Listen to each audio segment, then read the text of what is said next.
Thank you for watching the Housing Oregon YouTube channel. Be sure to join our network and get involved in the work that we are doing. If you can, please like and subscribe. It helps us build this channel, which serves as a platform to communicate with our members. This video is part of our 2025 annual conference.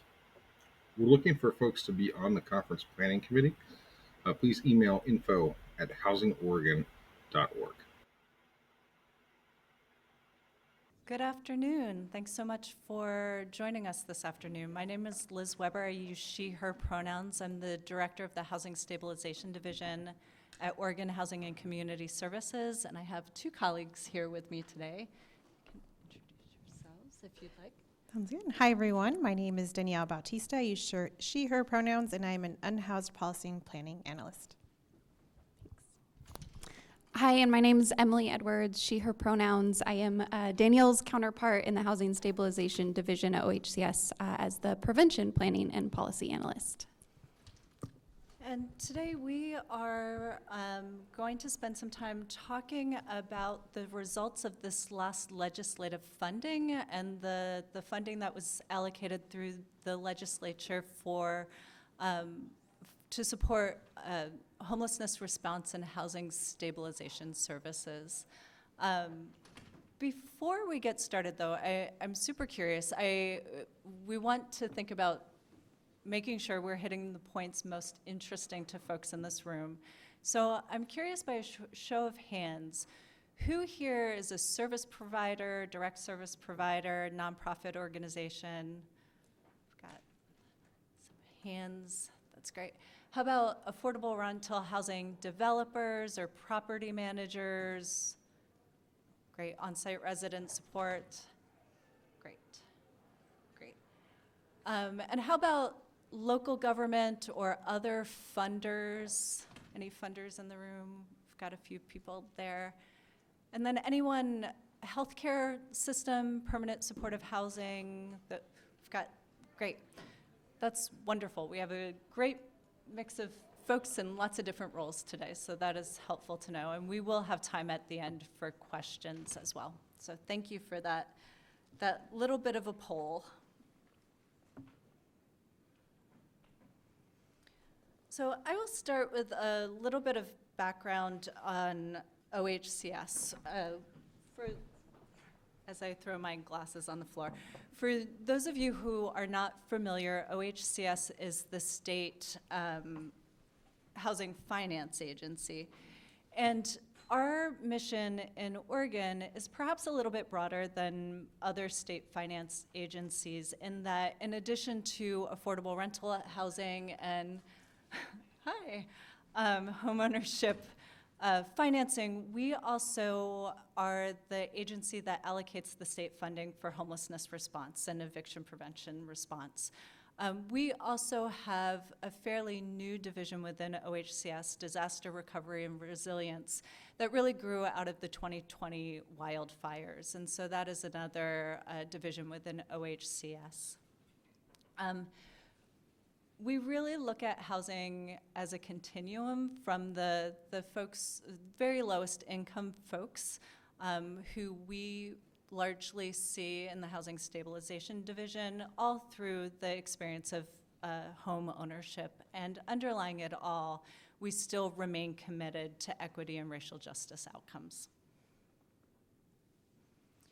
This is a little bit more about the division we represent. So there are three program teams, and these are the teams that allocate the funding. There's the Homeless Services section, and this is the section that administers shelter funding and rehousing funding. We have the Housing Retention section, and this is largely where our ORDAP funding, if you're familiar with that program, eviction response, and also our legal and tenant services organizations. And then we have an energy services section that allocates our state LIHEAP funding and also weatherization services throughout the state. And so those are our three program areas within our division. And then we have 3 support functions. So we have a policy planning and operations section. Danielle and Emily are both part of that team, and that is where we develop new policy and the structure for any new funding that is coming out through the state. We also have the good folks in that team keeping us organized internally. We have our performance and evaluation section that does a lot of the work to measure the outcomes of our funding, and we also administer one of the HMIS instances through the state. So there are a couple different areas that have their own HMIS systems, but we are the one that administer it for large portions of the state in the more rural balance of state regions. And then finally, we have a new standalone section, which is our compliance section, and that is the section that makes sure the funding is going towards the purposes that it was intended. One of the things that I think it can be helpful for folks to know is OHCS is not a direct service provider. So we don't have our own programs. In that somebody could come to us for rent assistance, for example. We are a funder of those services throughout the state. And we combine, or rather the communities combine federal and local funding with our state funding to respond to the local conditions in their communities.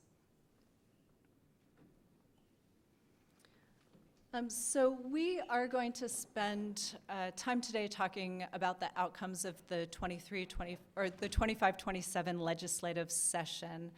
And so I wanted to first give folks a view of what that actually means. I know I was a service provider in Portland for a long time, and it wasn't until I went to the state that I really understood the biennia funding cycle that the state operates on. And so this is an example from 23-25, but this is a pretty good representation of what the funding 2 years looks like for us. So in July of each year, that is the start of the fiscal year, and on the odd years, that starts really the period of time where we are really focused on getting funds out into the community. So if you see July 23 to roughly January 24, that is really when we're focused on getting the grants out to the organizations that are supporting people in their communities. And then starting in January, that is really when we start looking at the budget for the next biennium. So you will see it's really a year in advance of when the funding actually goes out. So in 23-25, we started pulling together all the information we used to develop our agency request budget, basically what funding we are asking for from the legislature. And we did that work all the way through September of 2024 when we submitted our agency request budget. And this year, our division, our agency request budget was around $700 million. After we submit our budget, the governor then has a window of time where they are considering the agency budgets that have come to them, and they make their recommendations around the governor's recommended budget. So what it is titled is what it means. The governor has taken a look at what all the agencies have submitted and submits their recommendation. And then January of that year is when the legislative session begins. And our role in legislative session, there are a couple roles here. One is that the agency presents our budget, and that's usually over a couple days. It's a lengthy presentation. And then we also do informational hearings and briefings for legislators who have specific budget questions. Then once session moves through, and with any luck, Then in the long sessions, that is when our agency budget is approved. And so this year, we just completed this cycle, and our agency budget was just approved in June 2025.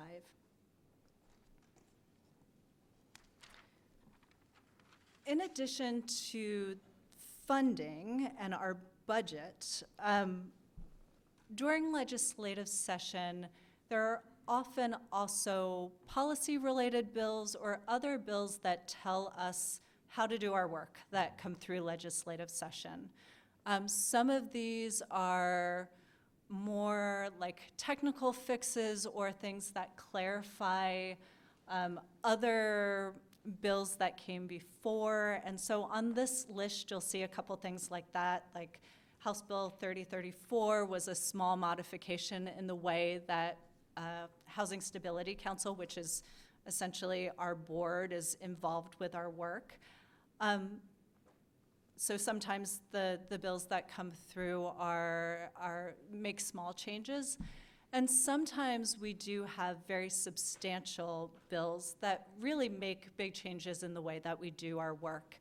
And one example of that this year was our statewide shelter program bill. This was House Bill 3644. And Danielle will talk about that in more detail. But that bill directs OHCS to create a statewide shelter system, which is different than the way that the state has been allocating shelter funding in a sort of piece-by-piece, allocation-by-allocation method. Another policy bill that came out of this session that is necessitating some work on our part is Senate Bill 690 that directs OHCS to prioritize families with really young children. We are still doing some work to evaluate how we will operationalize that and implement that. But that was the result of some attention this legislative session on families with really young children. So now I'm going to shift gears a little bit and talk in more detail about the funding that was allocated through this legislative session. So like I said, our agency request budget was around $700 million for our division, not the entire agency. And what funding was allocated through our division at the end of session was about $387 million. So you can tell straight away there was quite a difference between what we asked for and then what the legislature allocated. You can see the amounts here. We did receive about $205 million in shelter funding, and that was by far the biggest investment this legislative session. We did also receive funding for these other programs, and again, Danielle and Emily will take us into more detail about what these programs are and what they're aiming to do. But before we dive into the details, I wanted to offer a couple more things that may be helpful in understanding the budget and the implications of the budget. So one of the things I think it is helpful to know is that we built our agency request budget with the goal of not losing ground on our investments in 23-25. So some folks will remember that when Governor Kotek was elected and took office in January 2023, she issued a series of executive orders on homelessness. And then the legislature provided funding to support those executive orders in a couple waves of funding, with rehousing, with long-term rent assistance, with eviction prevention support, and shelter funding. And so our 23-25 budget was really built on continuing those investments and not losing ground on those investments. Most of those investments were one-time in nature. And so that will be something that comes up a little later in our presentation, that one of the positive notes that came out of this legislative session was that, yes, there were still continued one-time investments, but in some funding streams, we did end up with funding of an ongoing nature, which is called service level funding. And that will allow us to provide some more predictability to our grantees and future biennia. And so that was one of the positive things that came out of this session. So this is really the summary of the funding impacts, that difference between the about $700 million and then the amount of funding we did receive. So again, shelter was by far the largest investment. There was about a 6% decrease from what we asked for to what was allocated by the legislature. This funding is going out to communities in 2 waves. Again, Danielle will go into the details here. But it works in complement with House Bill 3644 that directs OHCS to create a statewide shelter system. Eviction prevention is one of the areas that we saw the largest decrease from what we asked for to what was allocated. And I think probably some of you in the room are familiar with this. It was a big blow to the state overall. And when we say eviction prevention, this is really the direct rent assistance programs that exist through the state, and this also includes legal and tenant services organizations. So just today, there was a big article in Oregon Public Broadcasting that talks about the impacts for some of our communities, both on the shelter side, but for especially some of our legal and tenant services organizations, and that's an article you can certainly take a look at, but this reduction is having a huge impact across the state. Another area that saw a pretty significant reduction is our rehousing programs, and these are the programs that we will talk in more detail about that offer rent support to folks moving from the experience of homelessness or houselessness into housing. This is one of the programs that does end people's homelessness, so there's a significant impact here. We also saw a 21% decrease in the amount of tribal funding compared to what we asked for, compared to what was allocated.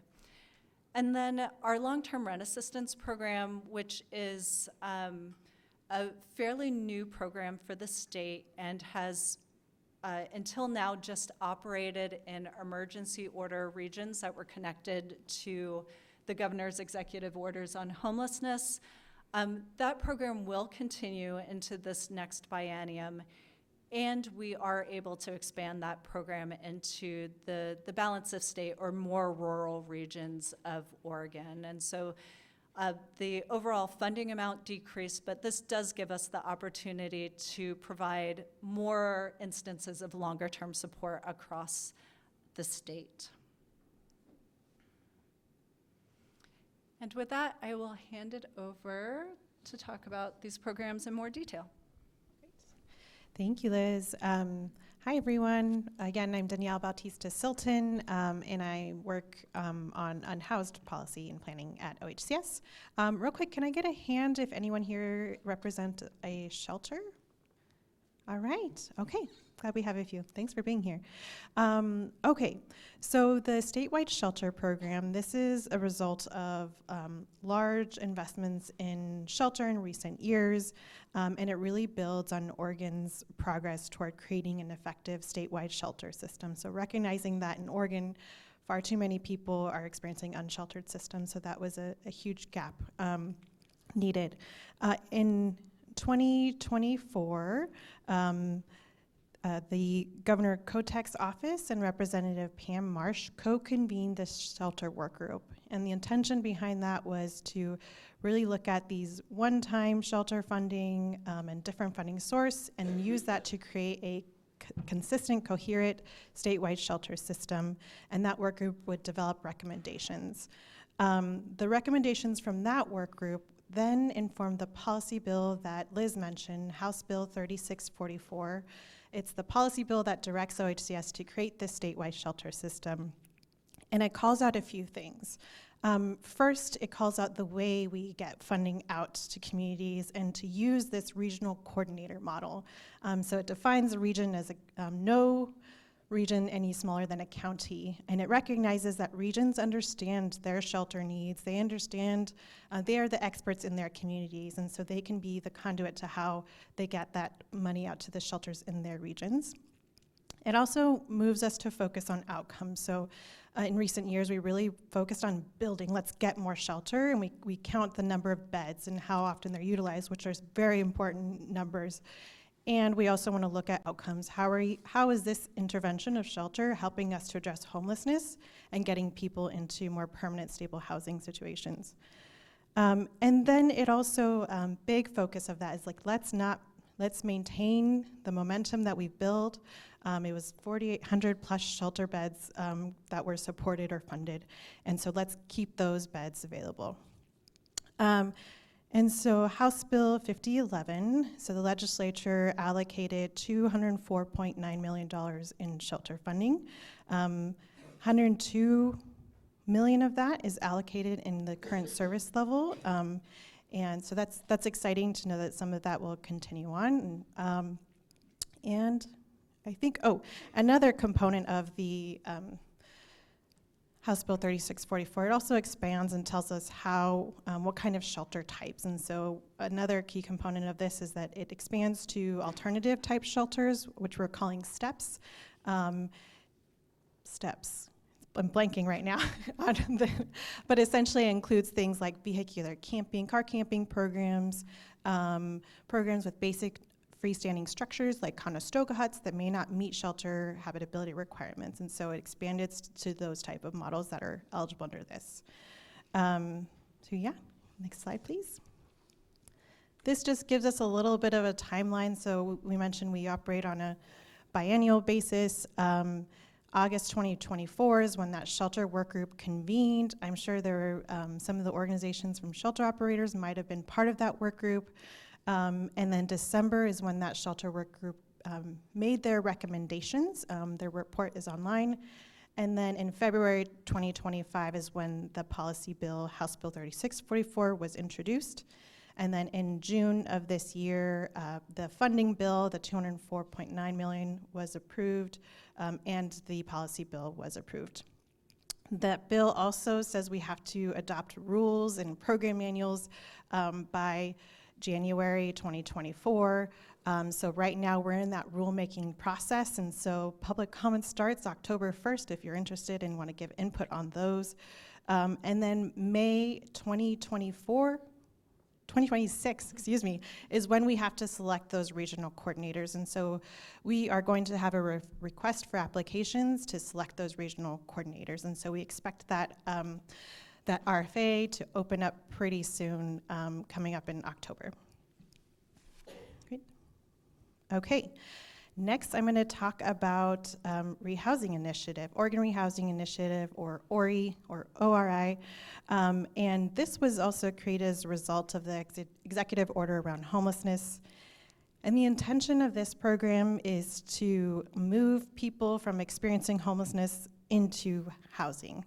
And it combines at least 24 months of rental assistance, so getting people support to find housing, pay for their moving costs, get them in there, and then have supportive services attached to that to help them create their housing stability plans and help them maintain that housing in the long run. It also uses a progressive engagement approach where it really tailors the services to the individual or to the household that's needing services. Again, this is really for people experiencing homelessness, and there are no income requirements.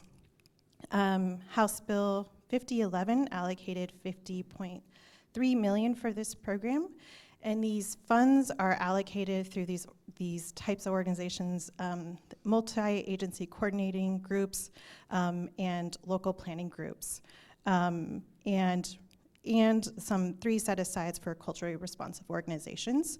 And these grantees would set their goals around how many households they would get into housing and help meet those goals. Okay, I think that's all I have for Ori, and I'm going to hand it over to Emily. Great, thanks, Danielle.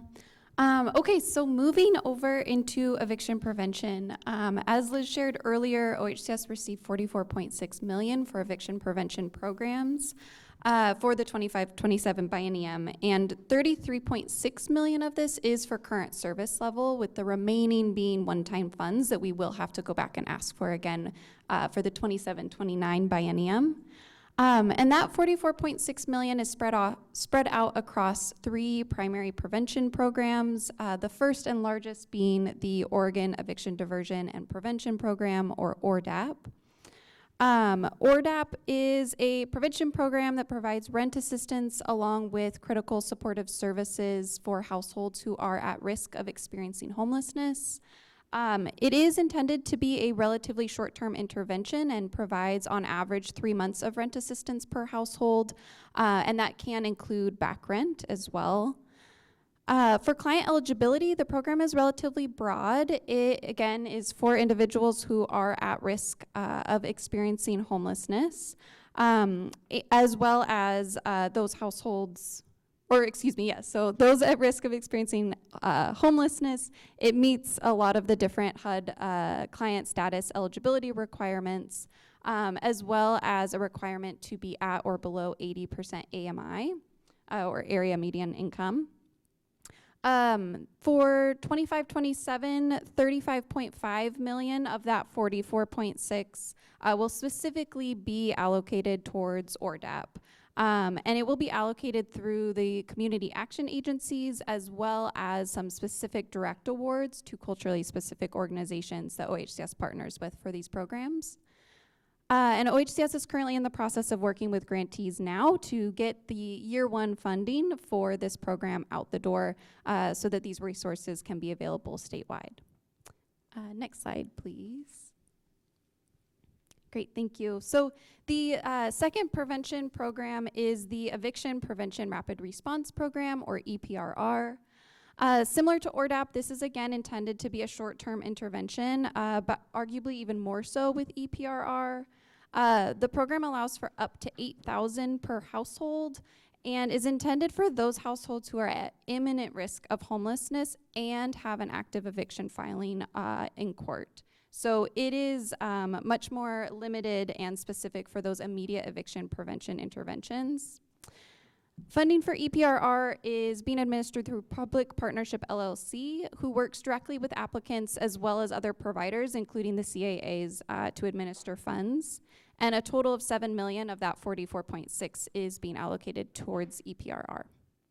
Next slide. Thank you.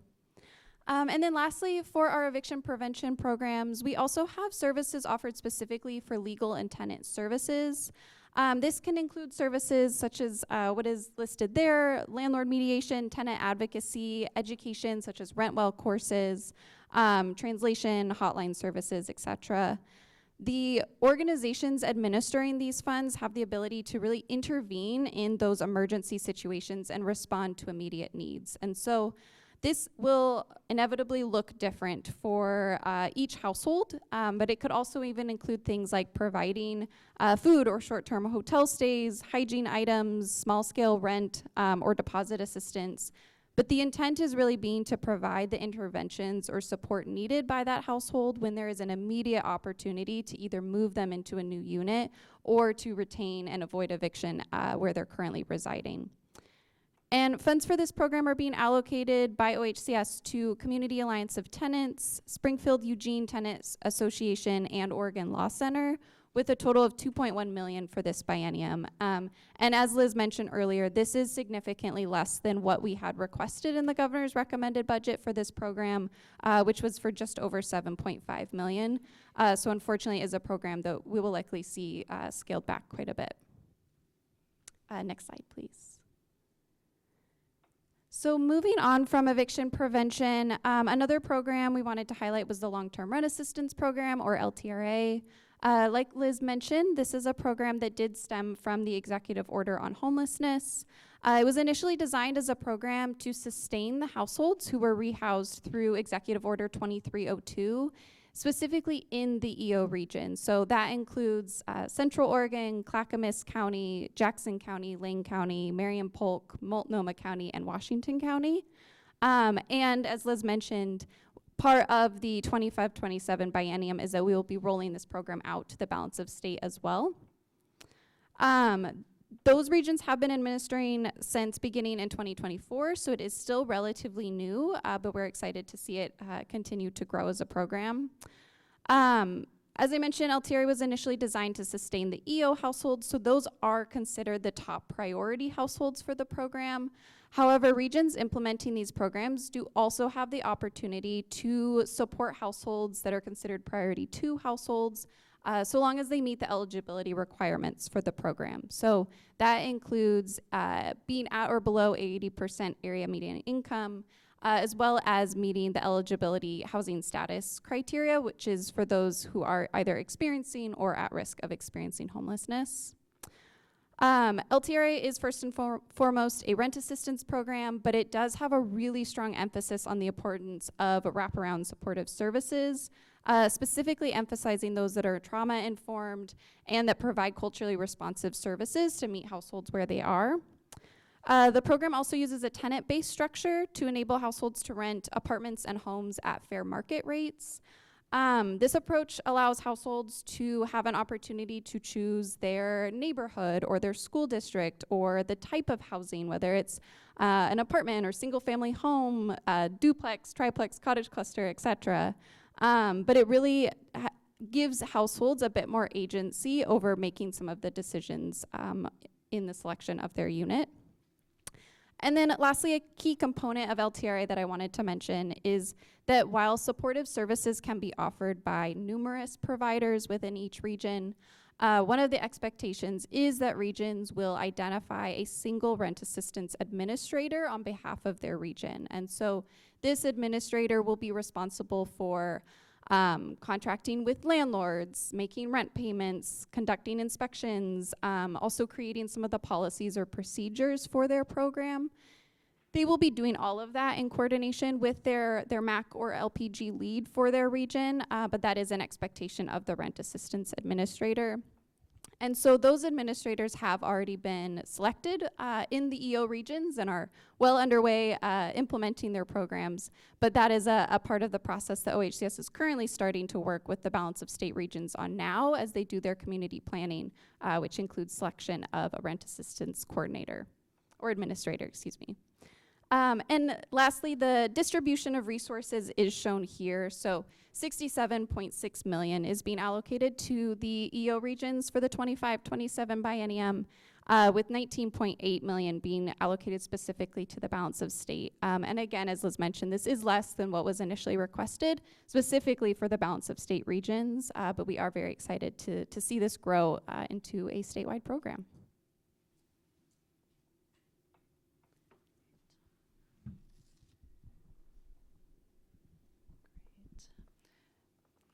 So we also had the opportunity this legislative session to expand some funding that we have been providing to the 9 federally recognized tribes of Oregon. The last couple biennia, we created, along with the tribal leaders, a program called BAFI-NATO. It's the By and For Initiative Native American Tribes of Oregon. And that program provided pretty flexible assistance to the tribes to make some decisions around how they would use those funds to best address the needs of their community members. Many of the tribes chose to use those funds for shelter funds, but also provided eviction prevention support and rehousing support through that program. This legislative session, we asked for additional funding for this program. Again, as is kind of the theme for our presentation, it wasn't as much as we had asked for. But one of the new abilities of this funding is that the tribes can choose to use this for homelessness response programs, just as they did with BAFI-NATO, or there are now the expanded uses of using these dollars for affordable rental housing projects or home ownership projects. And so we are working with the tribes right now to talk about how those choices and how the administration of those funds will work for each of the tribes. But this is a new opportunity, and frankly, it's a new challenge for us too, and one that is, I think, really exciting for us to work across the different divisions and interventions within OHCS to provide, that continuum of housing choices that I talked about in the very beginning, specifically for the tribal nations of Oregon, in the way that they get to choose the funds, choose where the funds are needed most. And so for this biennium, there's $10 million allocated for this purpose. There are 9 federally recognized tribes, so there is some level setting about what can be achieved with about $1 million for each tribe. But we are excited that some of this money, $5 million, is continuing funding. As we said, this is funding that we don't have to go back and ask for each and every legislative session.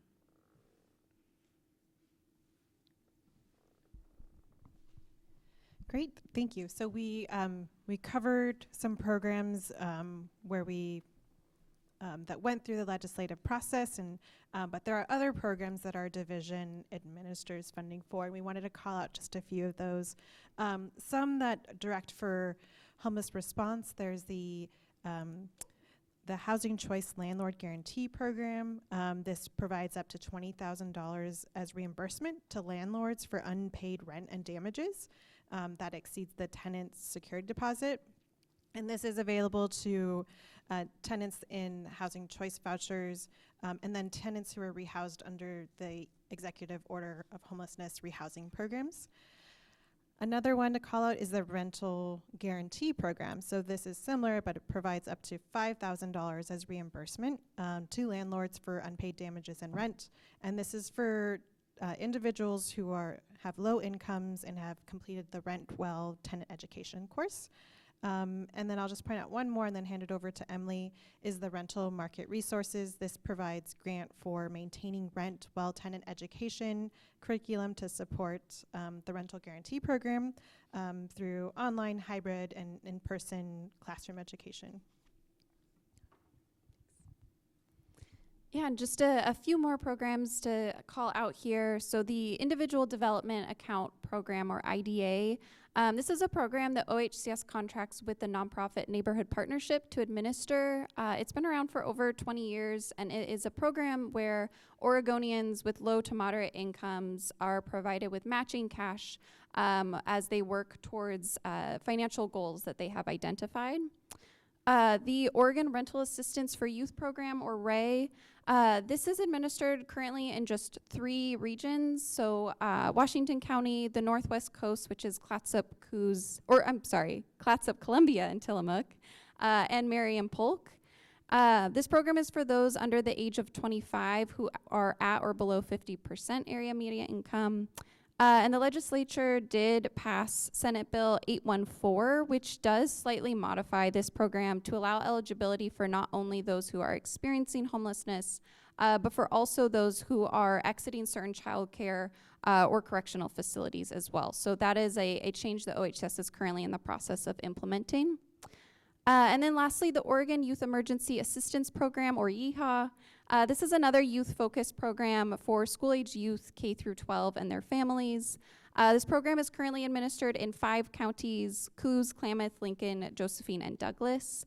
It is also a relatively new program that was first implemented in the 23-25 biennium, and those grantees are continuing to implement their programs as it has rolled over into the 25-27 biennium.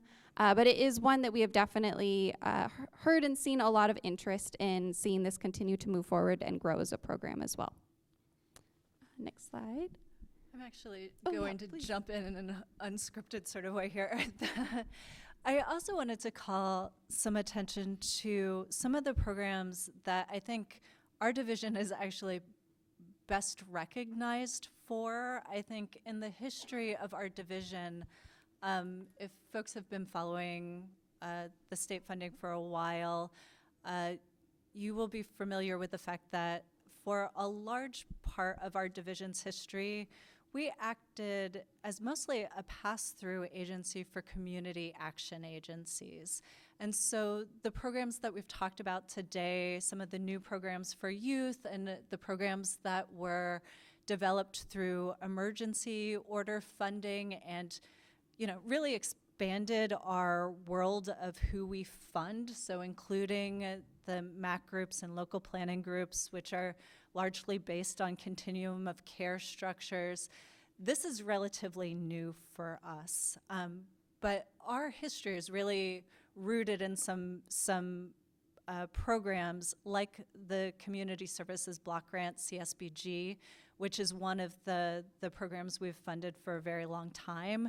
It's about a $6 million program. It is administered throughout the state, and it is one of the programs that has a lot of flexibility and is a really important program for that reason for many of the community action agencies.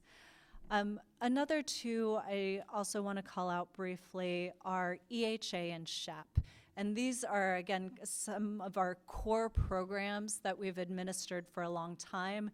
These are really our core homelessness response programs. So SHAP is the way that we did shelter funding historically before the last roughly 2 biennia.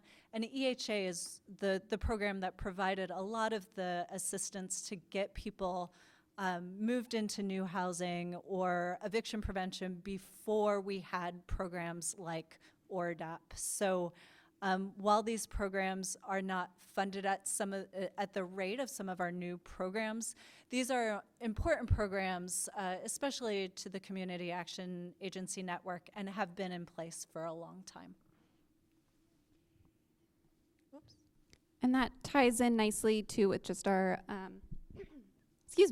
our last slide here. So like Liz mentioned, we've historically, a lot of these programs through the Housing Stabilization Division have gone through the Community Action Agency network, but we have, through the executive order and other avenues, really expanded the way that we are granting funds. So some direct awards to nonprofit entities, as well as utilizing the MAC or Multi-Agency Coordination Group network, as well as the local planning group network in the balance of state. So we just wanted to provide a list of some of these key agencies that we partner with directly.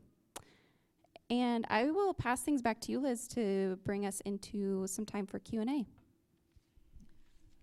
Yeah, I think, thank you so much, Danielle and Emily. That was the perspective of the individual programs. I think it's so helpful. And I think maybe going back to this list for a moment, I think one of the questions we get often, or there are a couple questions. One, do you directly fund programs? And no, we fund the agencies that are actually running these programs. And then two, how do we apply for this funding?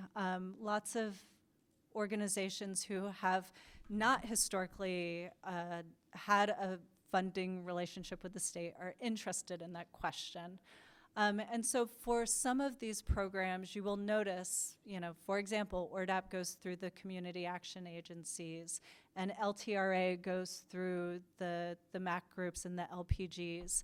One of the things that I think is a new development for our division is the shelter work. This RFA that we will be releasing in October is really a new way for the state to do funding. Any nonprofit agency or local government can apply to be the regional coordinator for the shelter funding.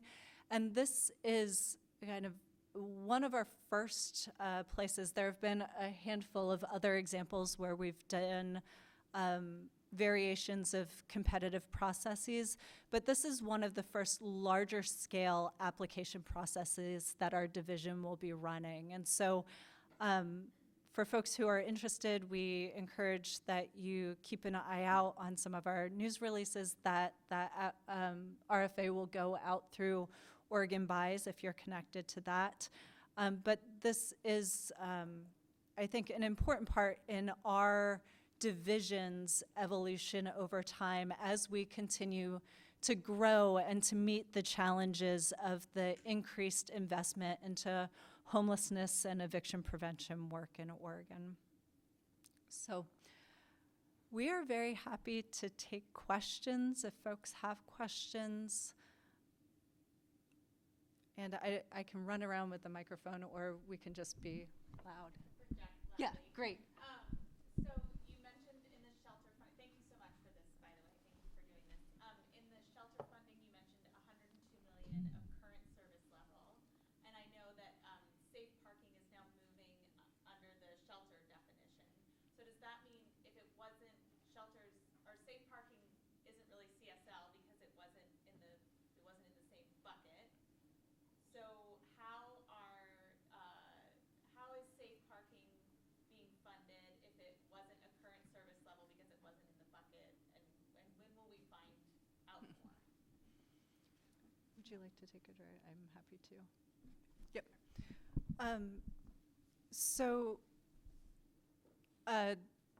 To answer your I'm going to answer your question in a couple stages. So current service level really just means that you don't have to ask for that money year after year after year. So part of why the shelter funding gets a little bit confusing is that we're taking an approach for shelter funding, a year one and year two approach, while we build this regional coordinator model. That kind of, we are using half of the money in year one and half of the money in year two, but that doesn't necessarily say the year two money is the current service level funding. So it's not totally tied in that way, and hopefully the thing that I say next maybe gives you a better example of that.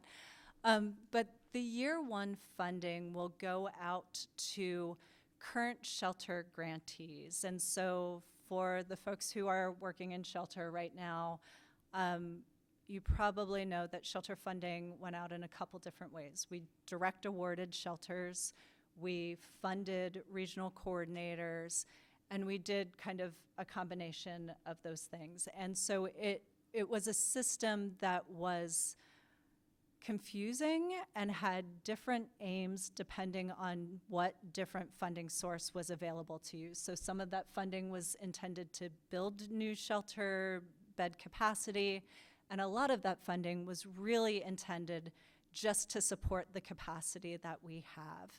And so our approach for year one funding is really the aim to continue the capacity that we have through the existing grantees, to just keep those operation dollars going while we move to this regional coordinator model. So we still have a lot of control. OHCS, the state, still has a lot of control over who is a recipient of the year one shelter funding. When we move to year two, when there is this application process for the regional coordinator, one of the fundamental pieces of that is that communities will have more ability through a community planning process or a regional planning process to identify the priorities in their community around shelter that make the most sense. So this is where we would expect that communities may make some choices around safe rest or other interventions that weren't previously eligible for state funding. That is really the opportunity for communities to start making some decisions around that. And for year one, we are really just trying to keep the operations funding flowing to maintain what we have while we develop that application process. And so if you were a safe parking organization receiving funding from a different stream in the last biennium, you may not be receiving funding during year one of this Not from the state necessarily. Yep. Yep. Yeah. I'm a housing provider and services provider, or I work for one. I'm a great member of OHCS. I had great experience on the Orca side. Oh, Going good. very well. So if you know anybody there, please give my thanks. So I say this with love, this question with love. I'm ready. I could see maybe a dozen programs that, depending on the terms and conditions, could fall under what we do. And one of the challenges of working with any government is that you can read the website. It says, we've got 10 million for X. By the way, we assigned it 3 years ago. And so we've wasted a lot of time looking into this program that doesn't matter for us. Do you have any guidance or connection or technical assistance that you can provide on what resources are actually available for new agencies and what might be appropriate depending on the terms and conditions? Sure. Yes. I mean, yes, just to validate your experience, that we don't have very many competitive processes in our division yet. So, like as you say, in ARH, Affordable Rental Housing, they have developed the ORCA, this competitive process or this application process. I am not going to pretend to talk about that because that is not my wheelhouse. But the opportunities within HSD or Housing Stabilization Division have been really few and far between until the last, I would say, couple years with some of the executive order funding. And even then, we are really looking at our funding, whether it's through this competitive process that we are setting up now, but we are really looking in various ways and shapes and forms of funding regions. And so we haven't, with the exception of possibly some of our culturally specific organizations or legal and tenant services, or where the legislature has said you will fund these folks, we haven't done a lot of direct awarding. The one big example to the contrary is shelter funding. So, oh gosh, because I'm on the spot, I will blank on the bill that this was attached to. But back in 2024, there was a round of $24 million in shelter funding for shelter operations. And we direct awarded that to shelters throughout the state. And there were some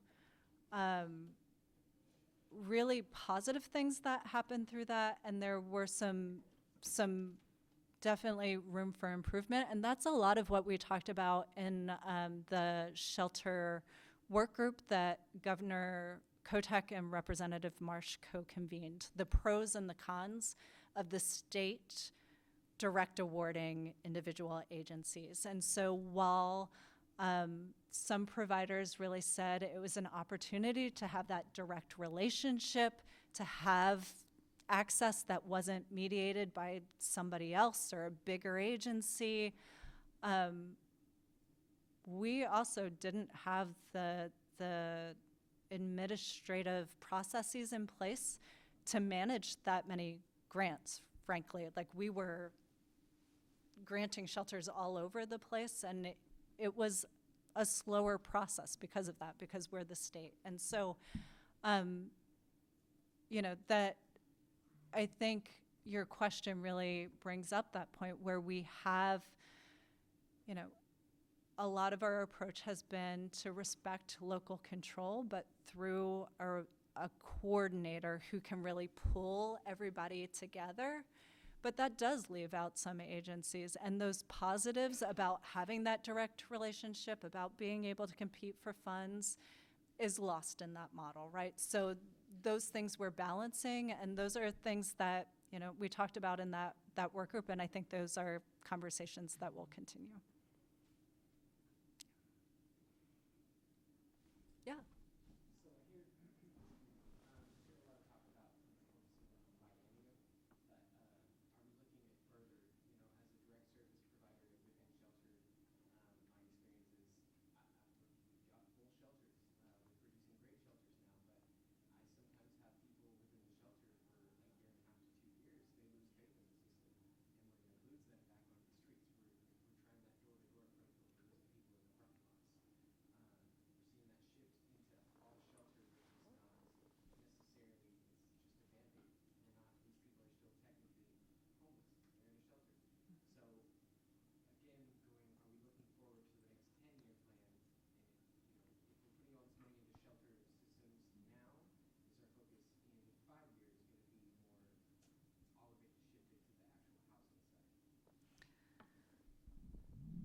What a great question. Yeah, I mean, we know that rehousing and eviction prevention is what keeps people housed and actually rehouses folks. And shelter is incredibly important. Shelter can be life-saving, but it doesn't actually end someone's homelessness.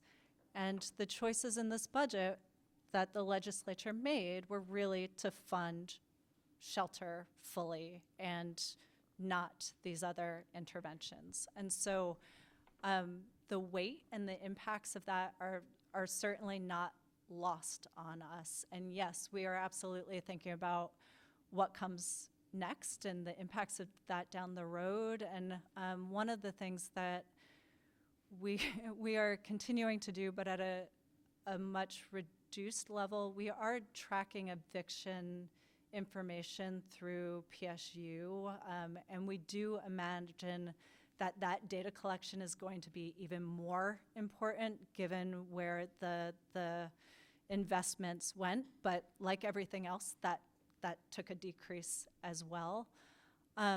So, I mean, mostly just yes to what you're saying. And while it is absolutely important to keep funding shelter, and even though it's a lot of money, it's not enough money. We know that there was a 6% reduction. We are in conversations with folks right now in communities who are making difficult choices. We know that doesn't fully fund housing-focused services, what we would like to be seeing, and I think what everybody who's providing shelter would like to be seeing, is people moving from that experience into permanent housing. And that takes time and supports and money. And so yes, those investments into shelter are super, super important. But we need all of it, and we need all of it in a balanced way. And right now, you know, it's not in balance. Yeah. I think maybe kind of to go with that question, so I agree, shelter is life-saving for a lot of people. It's very important. It's expensive. And as a shelter provider, yes, we need affordable housing. We see individuals getting stuck in our shelter systems. But the other thing, like when we're looking at grants and things that come out, we appreciate, right? Create more beds. Okay. We also need, like, what I see happening in our shelter system, SUD, mental health, medically fragile. And so individuals are ending up in a congregate shelter where you have shelter staff that are providing a level of care that they're not trained for, but there's nowhere else for that individual to go.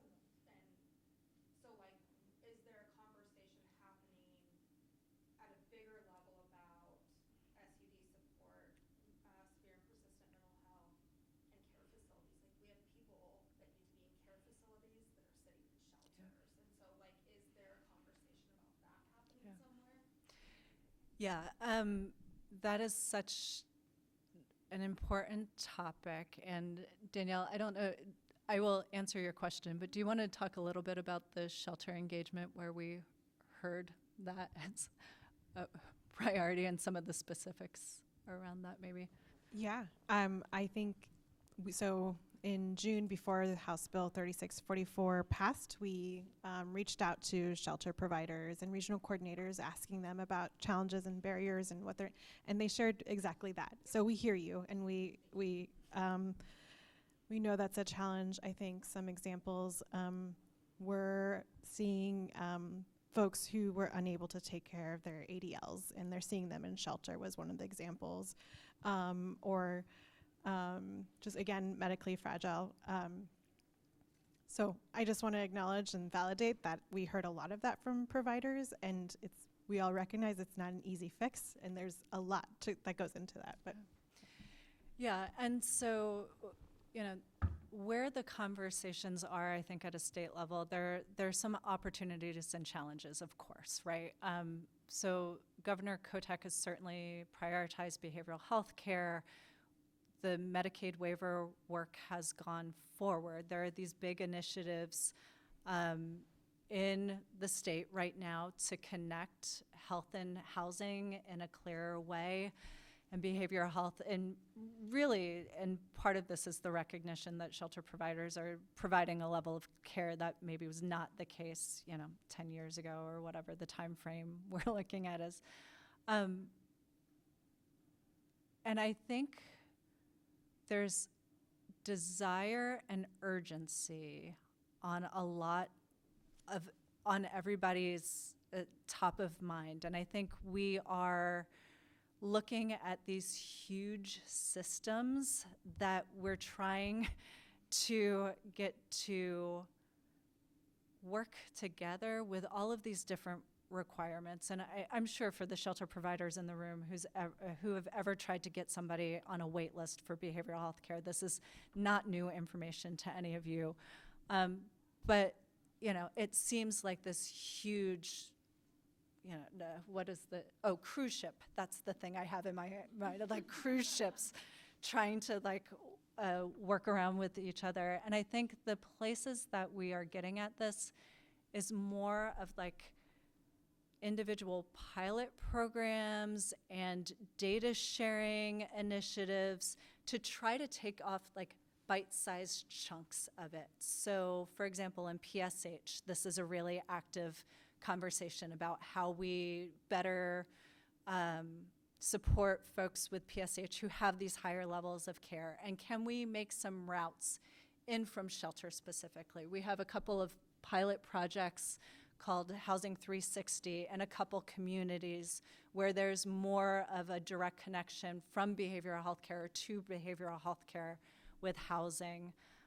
From a data sharing perspective, this is one of the huge stumbling blocks for us is that, for very good reasons, and given the federal environment right now, we are thinking very carefully about what it means to share people's information.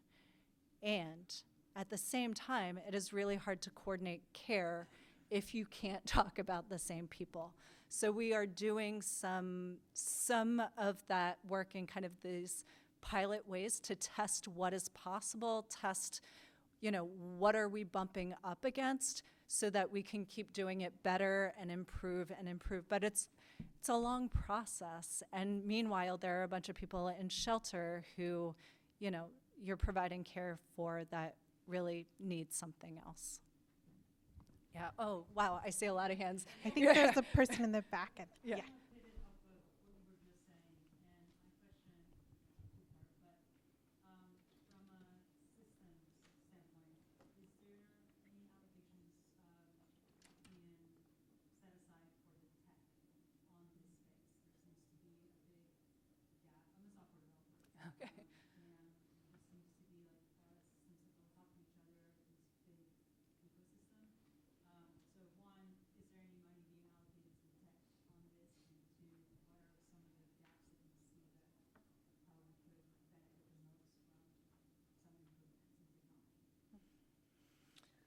Well, that's a really great question. And I think there are a couple different levels of maybe how we're approaching it. I think there's,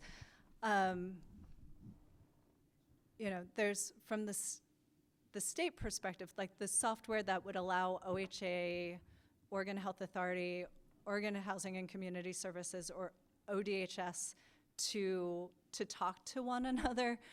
There's some really clear state procurement and IT guidelines that are in place that require a lot of data use agreements and other use agreements. And so, I think the process of finding that technology and embracing it and then paying for it is something that is led by the Department of Administrative Services and not so much each individual organization. And so that is one of the things that is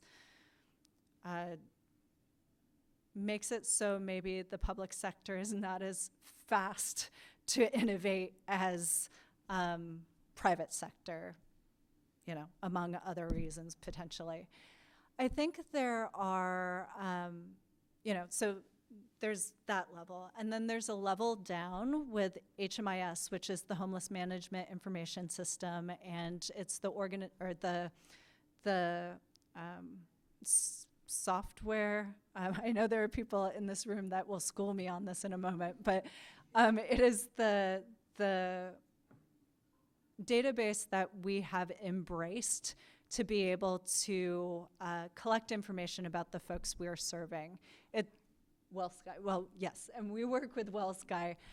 There are a couple different providers. We're actually looking at new providers, there is some shifting within the state around how HMIS is administered, but it's a requirement of HUD funding as well. And so it's a requirement of our funding largely, it's a requirement of HUD funding. So as a system across the country, we have embraced HMIS as what we're doing together.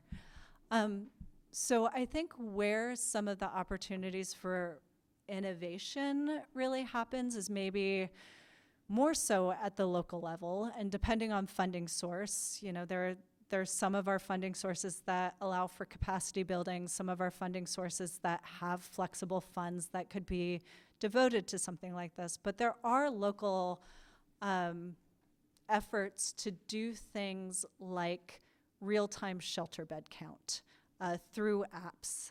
There have been efforts on and off for many years about connecting potential renters with application forms or landlords. And so I think the place that is maybe more flexible in a lot of ways and therefore maybe more ripe for intervention is at the local level with some of these more experimental apps or approaches to connect, really connecting people with services. I think that's the way that a lot of that has been used, and a lot of the way that I think technology is maybe,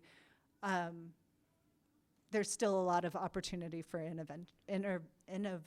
innovation. That's the word there. Right.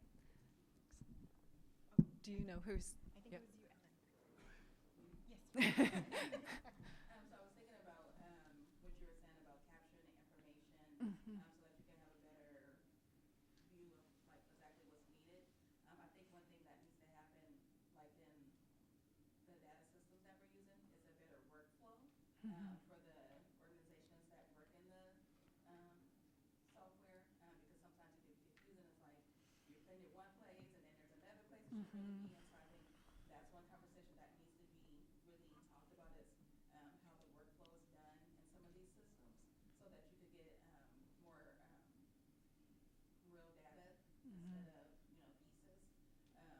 My other thing that I wanted to kind of comment on is that it's great that we have funding for shelters, but sometimes shelter is not good for everyone, because we have a lot of people where they don't quite fit into rapid rehousing because they have a few more barriers that they need to fix in order to be rehoused, but they're not quite as having higher barriers as someone who may need to be in shelter, where you have to do more wraparound support. And so I know some years ago they used to have a lot of funding for transitional housing, and so is that something that they may think of? Because there's levels to homelessness, and so sometimes you could catch people before they get to chronic homelessness, but that are not quite ready to be rapidly rehoused. And so master leasing and transitional housing kind of is that midpoint that kind of help capture those people before they have to go to the shelter system. And then once they're in shelter, sometimes they get so wrapped up in knowing that they don't have to pay any money for rent and all those things, that they kind of get caught in that way of thinking. And so if you was able to capture them before they get to that place where they are high barrier and chronically homeless, it may help with keeping people off the streets longer. And yeah, that's just my thought.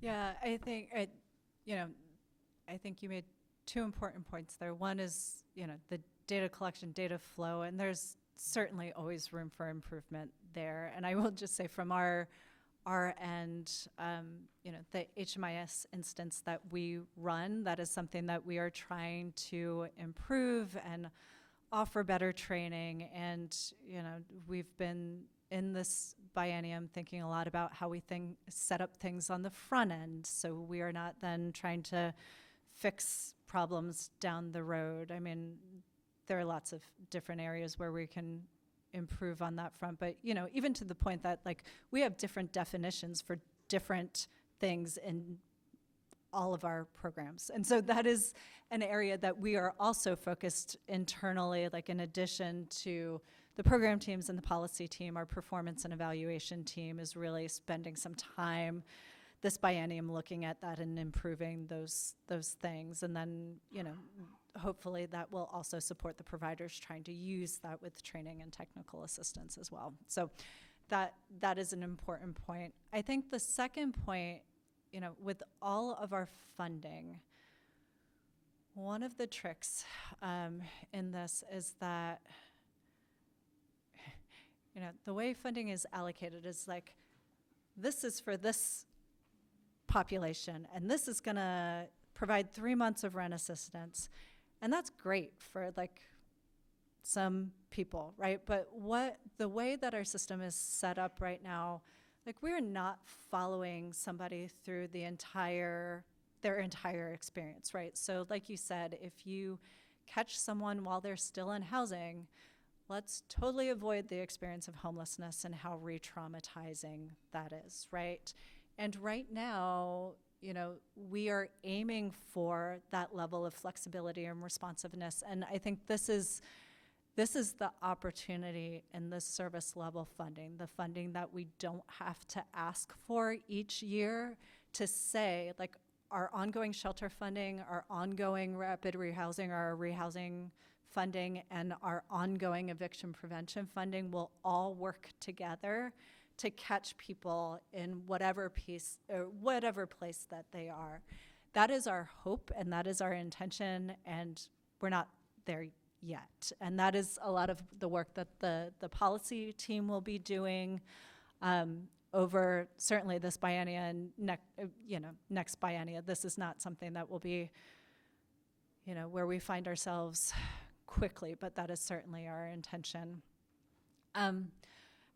You did talk specifically about transitional housing, and I think that's a really interesting, we're at a very interesting moment of time around transitional housing. I've been working in homeless services for about 20 years, and that was a lot of what we were doing 20 years ago, right? And we have been, from the state perspective, funding a lot of programs that are moving people directly into housing. And so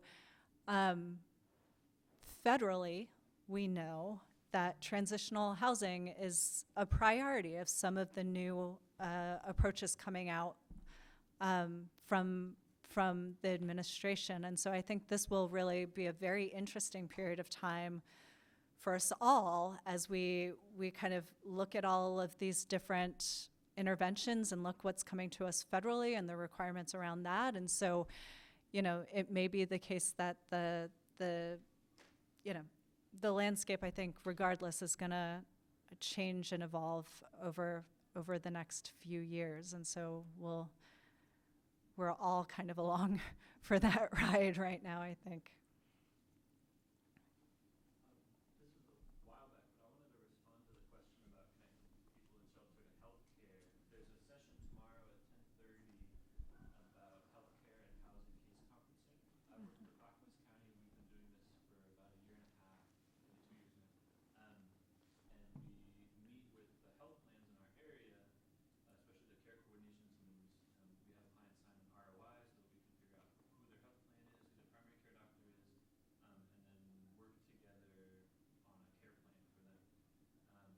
And even if there isn't one like this already in your community, you could start one, or if you just have a client, you could get them to sign an ROI and then call their health plan and try to get them care coordination if they need it. But yeah, I would attend that conference, the session tomorrow, and then I'm happy to talk with you as well. I would love to. Which one was that? It's the health and housing case conferencing at 10:30. Thank you. I love that. Thank you for sharing that example. I mean, so often that is where we see a lot of the opportunities is, individual organizations figuring it out. Like, it's going to take the state a long time to figure it out, but like at the level of organization to organization, I think that's so great, and I think it's really inspiring, and it does serve as kind of a model for what it could look like. So thank you for sharing that. And I think we're 2 minutes over time, so I really appreciate folks taking the time and being interested and asking questions.